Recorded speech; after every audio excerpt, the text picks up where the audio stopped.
So we're protecting the American people from ourselves, but in a way, we're making ourselves vulnerable to potential bad actors. This is a Manhattan Project level. This is fielding of our entire ICBM force level kind of project. It's unrealistic and unachievable and unaffordable to defend every single square inch of the United States of America.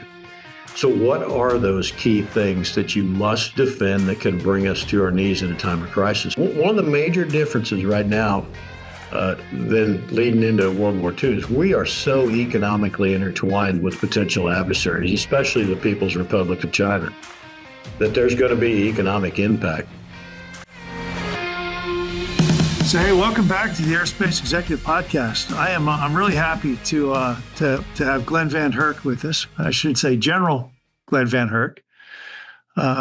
General VanHerck has got an incredible background, 4-star Air Force general. Most recently was the U.S. Northern Commander, pilot, F-15s, F-35s, B-1s, B-2s, T-38s, T-6s.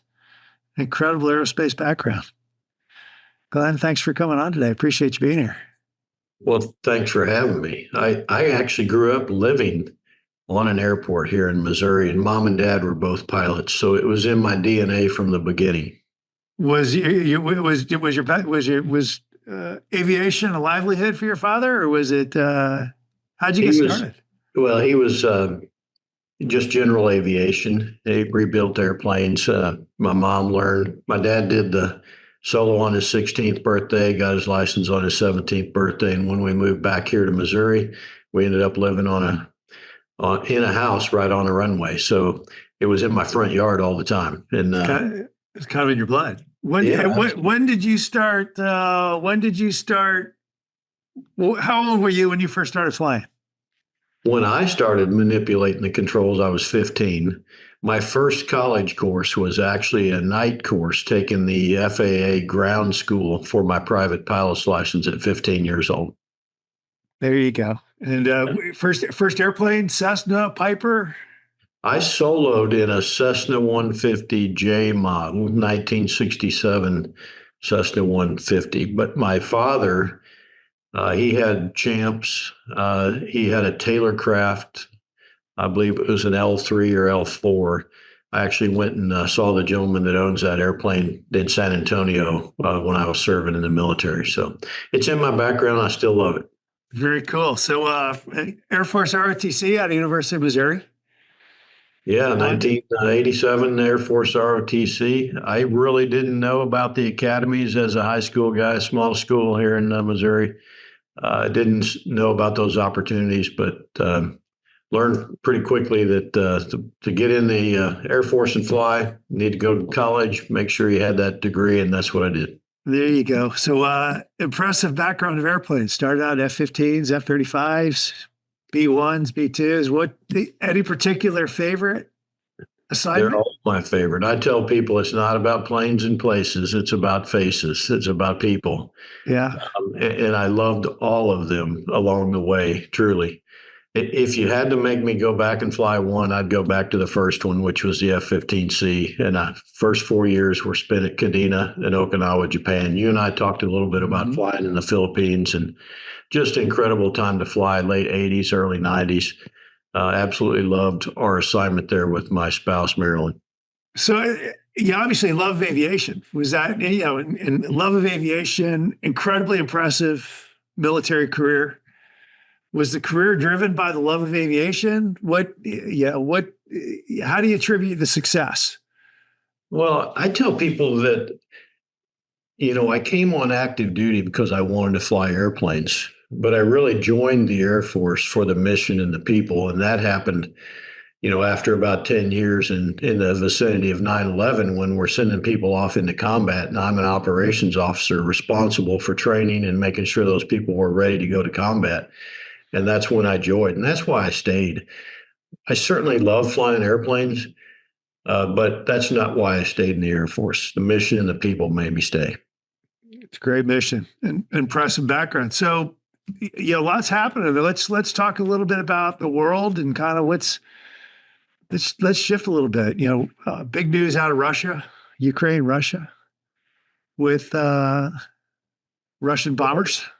Yeah, so the Ukrainians put together that strike with drones, and I guess it's still to be determined exactly how many strategic assets were taken out. I'm hearing, tens, which is a significant impact. But the big thing to me about that attack is really the logistics to put it together, to design a truck, an 18 wheeler, if you will, with containers to hold and hide the numerous drones that it took to put together this attack, get those thousands of miles across Russia to multiple locations, and then implement their attack. That's the significance of this. And I think if you look at how that happened, you have to mirror image and look here in the United States and go, are we vulnerable to something just like that? And I think the answer is yes. From my former time as the commander of NORTHCOM and NORAD, I articulated to Congress, to the department multiple times that I think we're vulnerable to drones, counter UAS threats. And that's been articulated multiple times. To defeat and deter something, you have to be able to detect it. And we have a domain awareness gap for seeing them. We saw that play out at Langley Air Force Base in December of 23 when we had 17 nights of drones. I was still in command, flying over Langley Air Force Base. And if they had hostile intent, they could have had a significant impact on our F-22 fleet. And of course, what happened over New Jersey as well. So I think we should look at it from a national security perspective and take action, not only for military infrastructure, but critical infrastructure in general, whether it's our transportation industry, energy sector, telecommunications, all of that has national security implications, and we have to look at it more seriously. Well, it's interesting. The Langley thing, I'm glad you mentioned that. I mean, that kind of was, that was like a wake-up call, I think, to the world, or at least to the country, not highly publicized. But I believe I believe it was tracked back to a Chinese national. Well, I'm not aware it was tracked back to anybody, Craig. So just to be clear, I wouldn't attribute it to China or anybody at this time. And at that time, we didn't know it had a foreign nexus, or if it did, and I don't think they still know today, which should be concerning to everybody.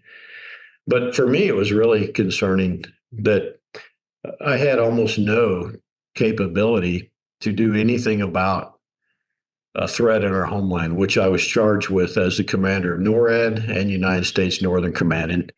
And I put up multiple airplanes, including the latest fifth-gen platforms, airborne warning and control system platforms, helicopters, drones. I asked for passive collection through multiple means, didn't get approval to do that.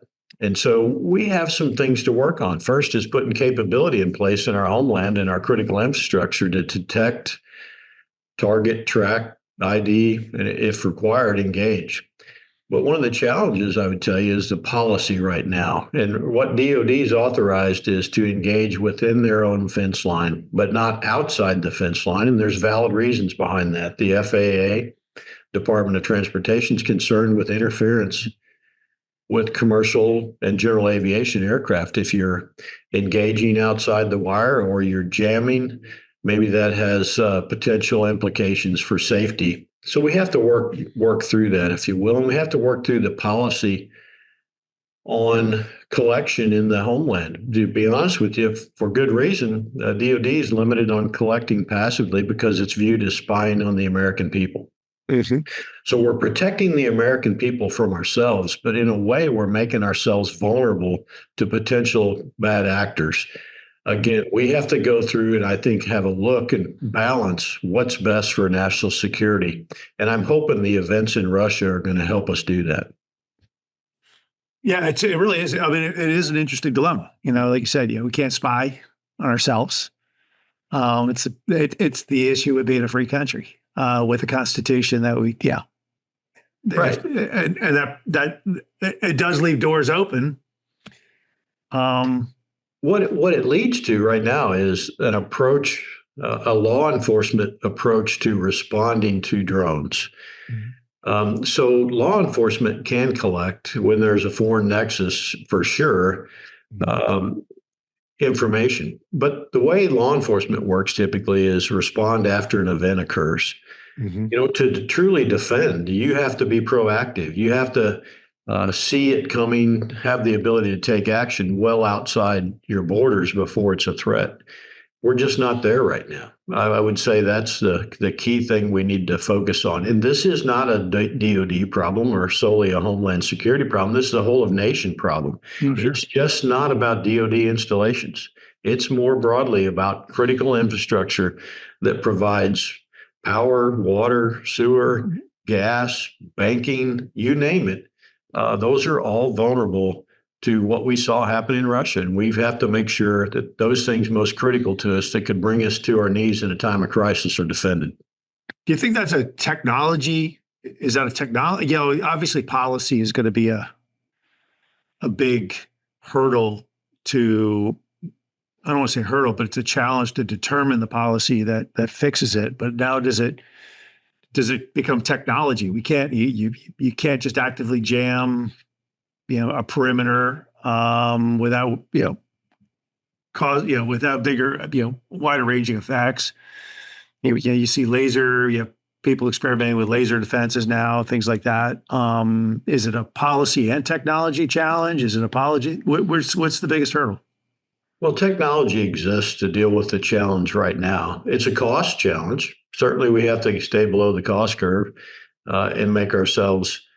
You can't use $1 million missiles to take down $1,000 drones forever. That's not affordable long term. So there's policy and technology issues, but there are companies out there today that are making capabilities to go after drones, to take them over with an RF signal through cyber, for example. Defense Solutions is one of those companies that uses cyber to go after and take control of the drone. But that can't be probably the sole way you do it, because you can't take over every single drone. Maybe if they're autonomous, there's challenges to that. So you're probably going to have some non-kinetic effectors in the form of microwave, laser to generate effects. And then probably for those highest priority targets, you might have some kinetic effectors such as in-game missile defeat for some of those really high priorities, such as nuclear, submarine-based locations, et cetera. I'm just throwing that out on the table, but it's going to be a layered process with domain awareness capability. I think there's another area we can focus on. Historically, we've looked at putting up expensive radars, Craig. Passive detection capability through bistatics and other means can help us solve this problem as well. And there's RF emissions naturally in the atmosphere, and bistatics is a low-cost way to be able to provide domain awareness as well. Interesting. So as part of this, big, political move, Trump White House move is now the Iron Dome. Does the Iron Dome need to be collapsed more into, or to include more anti-drone? You talk about big missiles coming to the United States, but if small drones is the bigger threat. What was the Iron Dome, now the Golden Dome? I think we need to understand the president's intent better. And as the commander of NORAD and NORTHCOM, my strategy had multiple layers, which included drones or unmanned aerial systems. It included cruise missiles. It included hypersonic missiles. It included ballistic missiles. And all of those things that I just talked about can come from multiple platforms. So drones may be launched from a human standing close proximity, but they may be launched off of a container ship parked in the port of East Coast, West Coast, that sailed in from a foreign nexus, if you will. They may be launched from an 18-wheeler that drives out of a storage facility in the middle of our country, in the heart of our country. So cruise missiles, for example, can also come off of submarines, ships sailing, airplanes flying, land mobile capabilities, asymmetrically, container ships. So it is a conglomeration of multiple things that I think Iron Dome needs to get after. to be able to defend our nation. The questions I would have from a policy perspective is, do you want to go after every single missile threat that comes towards our homeland? I think that's unrealistic and unaffordable. And it may be destabilizing to China or Russia when you look at potentially negating their nuclear forces. But we need to render a deterrence by denial with some type of a defense threat that doesn't give a gap between nuclear option and conventional option.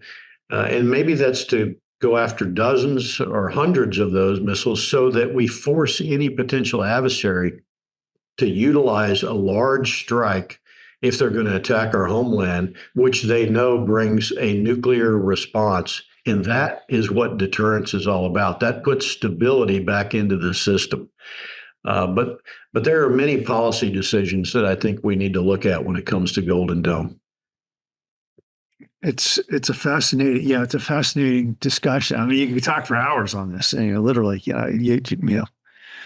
Yeah. So let's talk real quick, if you don't mind, about Golden Dome, and I'll just share some thoughts where I think we're going. First, the department. We're getting organized. I would say General Gutlein was was put in charge. The question is, how much authority and empowerment is he going to have over services and the Missile Defense Agency? I don't see a single service or the Missile Defense Agency delivering Golden Dome. This is a Manhattan Project level. This is fielding of our entire ICBM force level kind of project. So you're going to need somebody with authority and empowerment to look at it across the entire spectrum of the department. I think it takes a new way of acquiring capability. How do you test and integrate space-based layers all the way down to counter UAS? We're going to need to think our way through that. And the crucial thing is integrating the data and information so you can command and control this, because you don't want it to be stovepiped with multiple commanders having separate responsibilities for this. You want a single commander having responsibility, in my mind, for engaging threats in outer space, hypersonic threats in air-breathing, area, cruise missiles, and all the way down to UAS. TBD on who that would be. But I think it's a layered system, probably a conglomeration of some industrial base companies that go after this. I don't see one company eating the elephant and trying to do it all. And the question really becomes, do you have the capacity to produce this in the time frame? The president's saying 3 years. I think you can deliver a nascent capability in 3 years, but it'll be terrestrial based, likely not the space based interceptors that people vision as Golden Dome.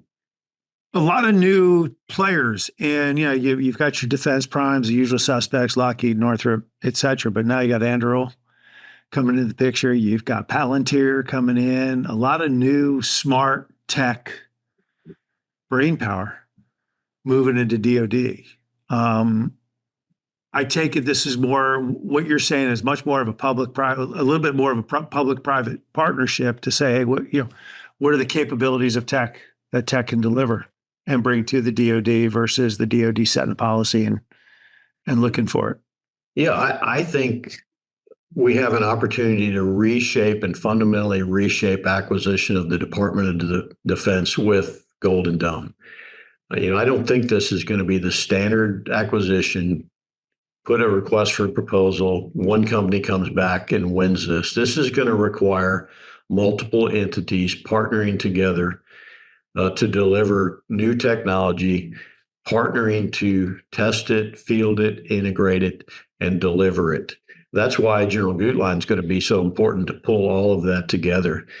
I think the first step, if I were a company out there right now, would be develop an OV1, a vision of what does this look like? Put on paper the technology readiness levels of all the capabilities that you think that you can utilize, including those that we're awaiting technology and the time frame. And then how do you integrate and synchronize all this? A plan of action and milestones along the way to deliver it. The biggest challenge here is going to be sequencing, delivering, fielding all of this over time. It's you're you just listen to the talking heads and the talking points they make. And you're like, no, this is a huge, like you said, it's a Manhattan Project level thing. It absolutely is. And certainly there are naysayers out there. But I do some work with Johns Hopkins University Applied Physics Lab, and the work that they're doing should inform, the broader discussion on Golden Dome. And, they think we can do this in 3 to 5 years with existing technology and field a capability. Now, that won't be what most people envision as the space-based interceptor, Star Wars, okay? But it would be a capability to defend our critical infrastructure today. That's another policy decision, Craig, is what infrastructure are you going to defend? Because it's unrealistic and unachievable and unaffordable to defend every single square inch of the United States of America. So what are those key things that you must defend that can bring us to our knees in a time of crisis? And those are the things that we should defend and make sure that we campaign day to day and demonstrate that day to day. The other thing we should do is use deception and denial techniques to make other potential adversaries believe that we're so resilient and so capable they can never bring us to our knees. And so maybe you field decoys and dummies out there around critical infrastructure, and you move it around our country so that people are guessing what we're defending and when we're defending it. Nothing says you have to defend it 24/7. You have to defend it in a time of crisis and certainly in a time of conflict. But we need to think differently, asymmetrically, on how we're going to do this. It can't be the way we've done it, where you build a large radar that feeds a single missile system that is, enormously expensive.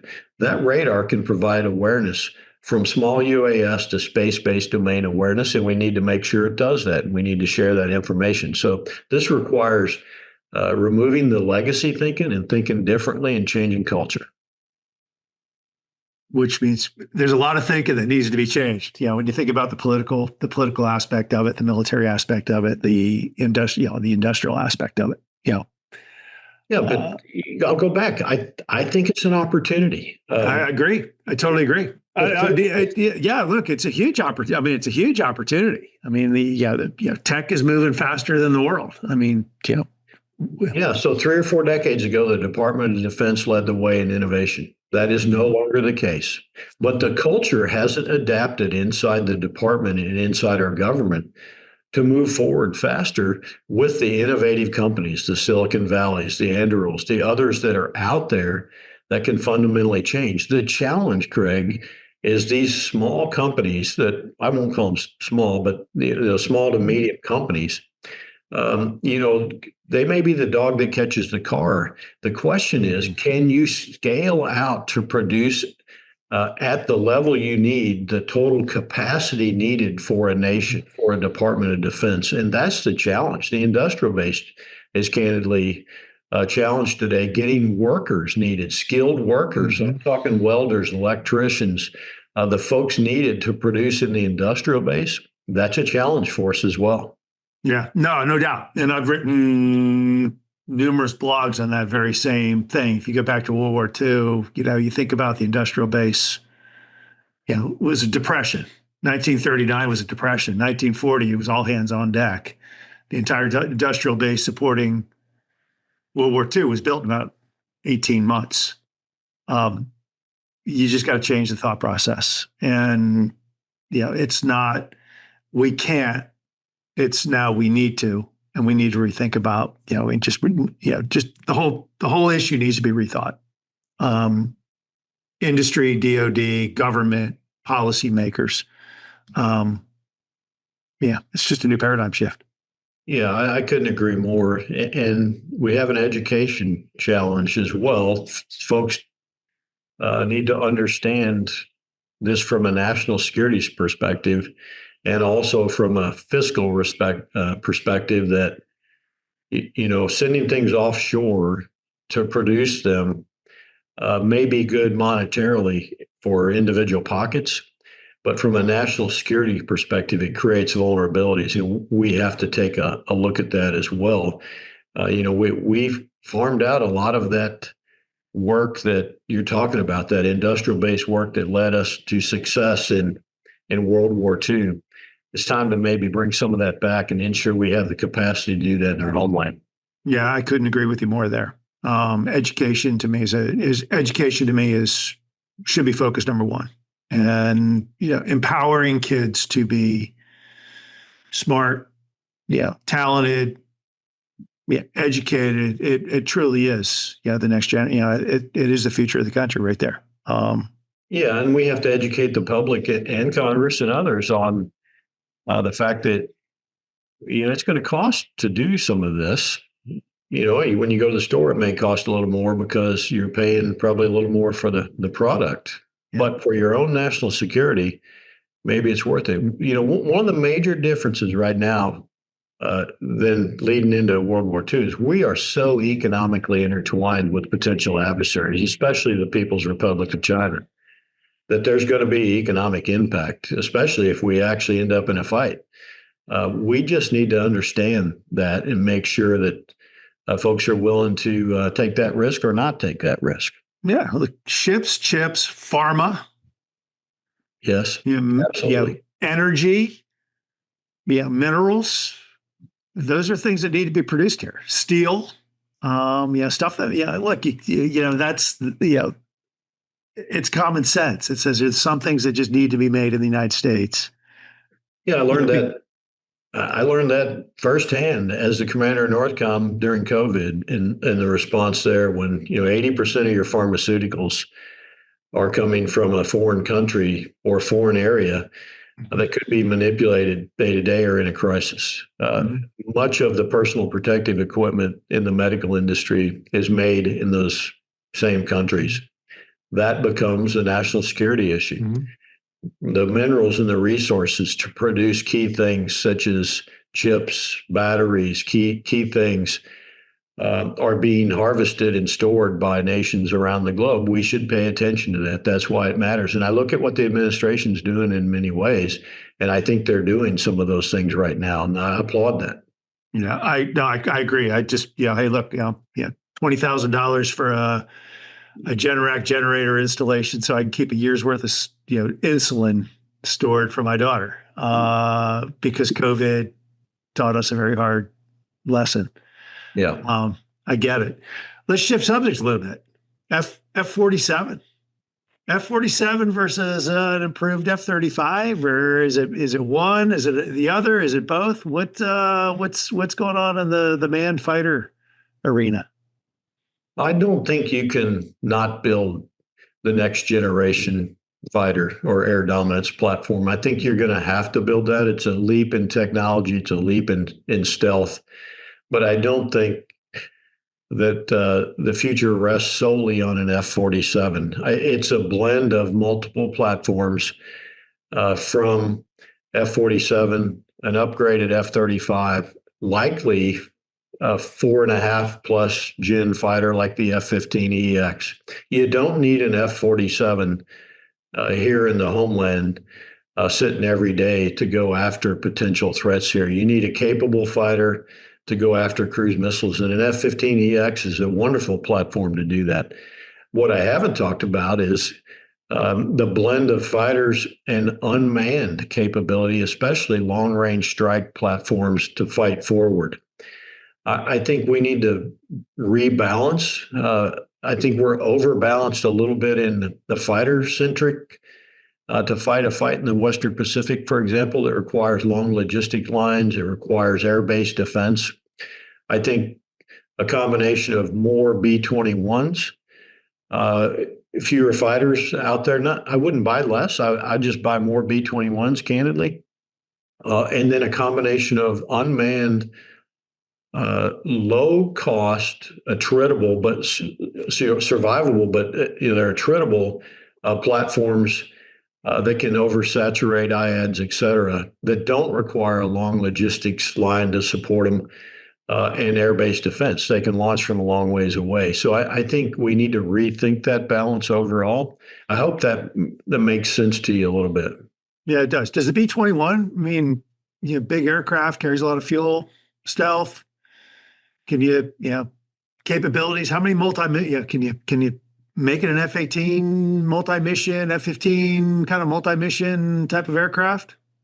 Well, you're certainly not going to make it as maneuverable as an F-18 or an F-15 or 16, but yes, you can absolutely make it a multi-mission airplane to do, long-range deep penetration strike, fight its way in with passive and active capabilities to include kinetic and non-kinetic effectors. Absolutely, that can be done and should be done likely. And I would argue that it's probably being made to be an unmanned platform at some point in the future.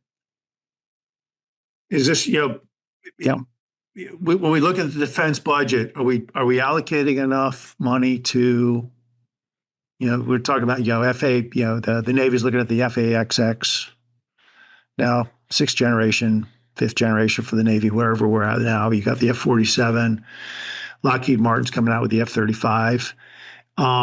Is there too much of a move towards complexity when maybe simple and abundant is better than complex and expensive?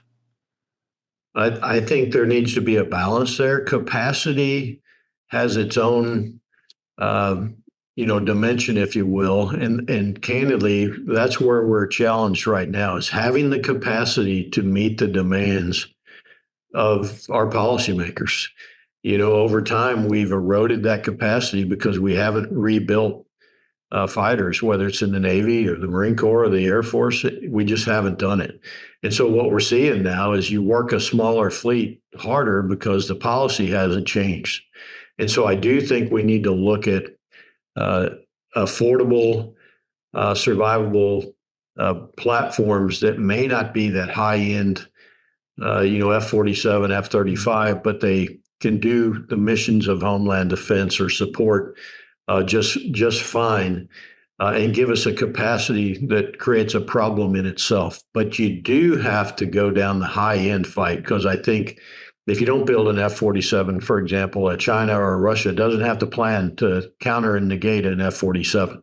But if you make them counter and negate that at the high end, and you also have capacity all the way down to the low end, they have to now solve not only the high end problem, but the overall capacity problem. And that alone creates a finance problem for them in itself. We broke Russia or the Soviet Union. You have to look at those aspects of warfare as well. The big challenge is that Congress is a fickle customer. You saw it with the B-1, the B-1, budgeted for it, pulled back the budget. You saw it with the F-22. You saw it with the B-2.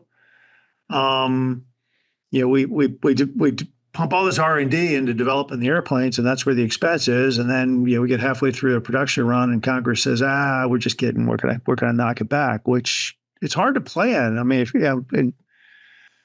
so I don't know that would solely fall on Congress as much as it falls on the department as well. In the platforms you're talking about, the F-22, we reduced the buy, the B-1. You look at the time frame when those happen. The peace dividend, the wall fell, Soviet Union goes away. People looked at, we don't see a fight in the future. And so platforms were cut. I think the world has fundamentally changed. You look at, in some ways, a resurgent Russia with the strategic platforms, submarines especially, nuclear capability. For sure, a PRC now rapidly expanding their capabilities to impact our homeland, space, non-kinetic, kinetics. Now is not the time to cut those programs. Now is the time to produce those programs. The only thing more expensive than being ready to fight a war is actually fighting a war. Mm-hmm.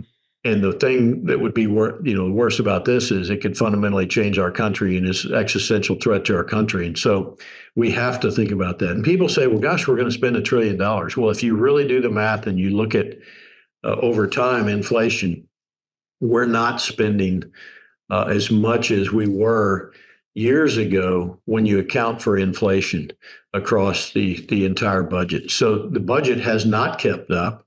And we're actually getting less for our dollar today than we were years ago. And I think folks need to understand that. How do we reinvigorate? Obviously we've got a lot of aerospace capability. Their ships are not being built, can't be built. are struggling to be built.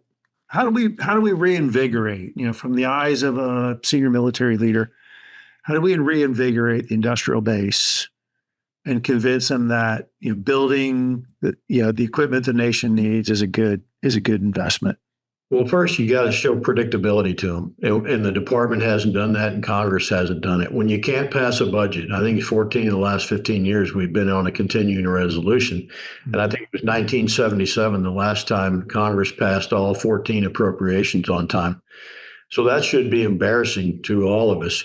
But if you put predictability into the system, then companies will invest. But if you don't show them that predictability, they're not going to go put their own capital and raise their own capital and go on risk without showing them that. And you need to show them longevity. If you're going to give them a contract, then give them a contract over 5 or 10 years to produce those weapons and the capability, and don't dangle something out there and then yank it away from them. So that's the first thing I would say that we need to do. For industry itself, we need them to get more affordable and more efficient and be more effective. You need to deliver on time. And at cost.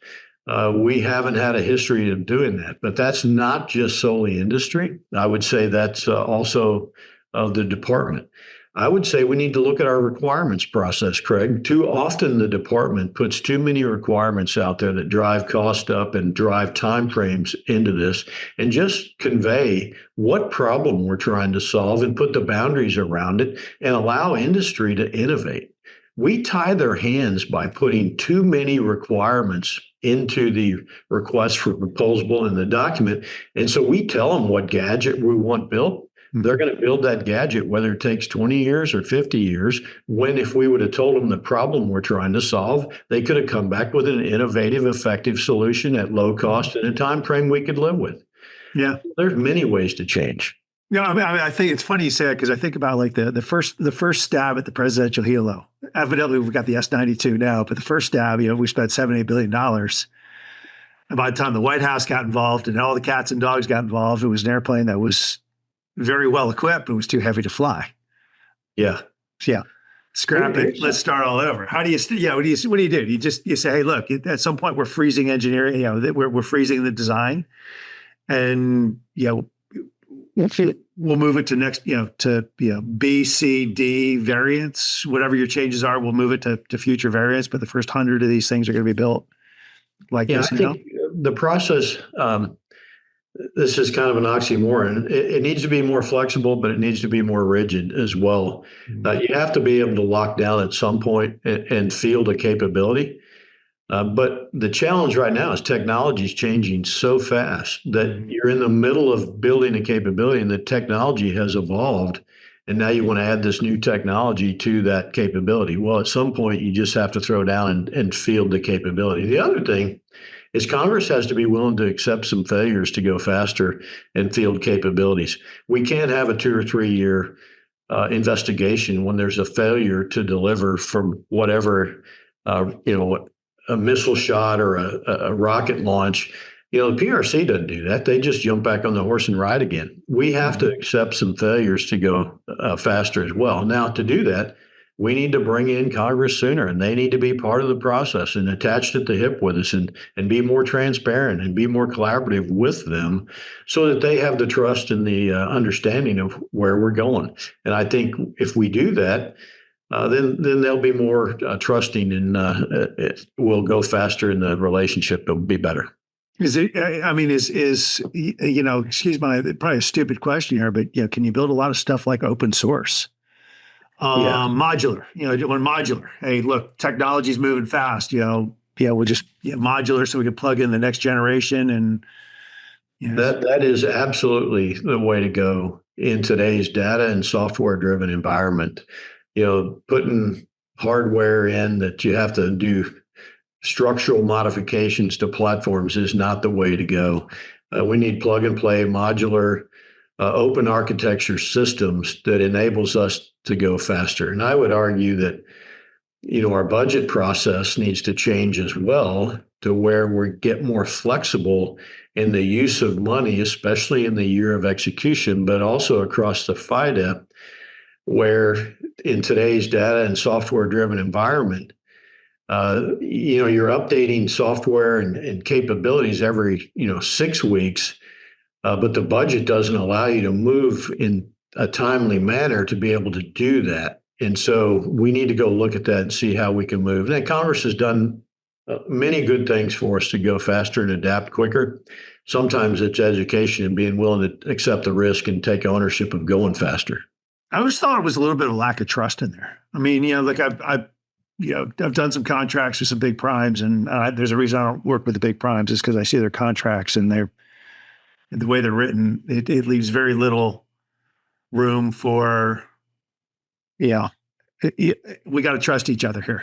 When you try to put it all down on paper, it kind of defeats the purpose. Is the relationship between the DoD and the defense providers, is it good? Is it wary of each other? Do we need to, embed, figure some way to get the trust process? Well, I think everybody should rightfully be wary of, where we're going with the intent. But I think the relationship depends on each specific company. It could be better for some than others. But that relationship is key, and there has to be transparency, honesty, candid feedback, constructive criticism both ways to get to the point of solving our nation's national security issues. That's how business should work. And you shouldn't have those in a public forum. They should be done in private and just have the tough conversations. And they are oftentimes, they are had in many cases. But, transparency is what's crucial. Transparency with the department, transparency with Congress. And all too often, we haven't been as transparent as possible. When I say we, I'm talking about industry, I'm talking about the department, and I'm talking about Congress all together at the same time. Yeah, it's an interesting dynamic. When you just think about the world is moving fast, technology is moving fast, and we're all moving slow. It's hard to, it's hard to create policies around that. What do you think the biggest? I mean, what are the top three priorities right now? We talked about missile defense. We talked about drone defense. That's probably, that's got to be number one, or at least somewhere up there. Is it drone defense? Is it modernization of our own equipment? Is it just a total overhaul of what we got? Where do you think the budgets need to be prioritized? Well, I think the priority is pretty clear out of the current administration. It's defend our homeland, our national security. Within that are sublayers of UAS, Golden Dome, border security. But, I think that must be a priority. Candidly, it has not been a priority. We've said it's the top priority, but if you want to know your priority, you follow the money. And the money was not put to defend our homeland. It's not put in the budget to do that. And so I think that has to be the number one priority. I think a top priority ought to be making more capacity within our industrial base, bringing home much of the stuff we have farmed out, or using demonstrated allies and key partners to produce some of that capacity for deterrent effects, if you will. I think that has to be a key national security effort that we have to move through. I do think we need a whole nation effort to understand and educate about our national security vulnerabilities right now as well. Now, I haven't talked, tactical level programs within there. If you want to talk about that, yeah. But shipbuilding, our fleet to get to a fight, our merchant mariners, those fleets, they're old, they're worn out. But we don't have the capacity to build those, let alone to build our warfighting ships right now. So there's industrial work that needs to be done there.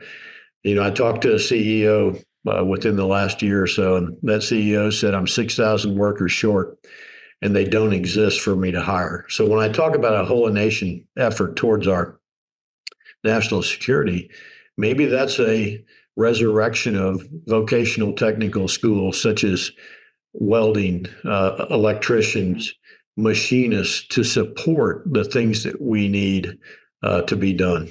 I can keep going on. Yeah, no, that's where you see. That's where I see the most. Candidly, hey, look, whether we like it or not, we live in a political environment, but that's where I see the most opportunity to say there's no downside to get our 15, 16, 17-year-old kids trained to be welders, trained to be electricians, trained to be computer technicians, which is electronics.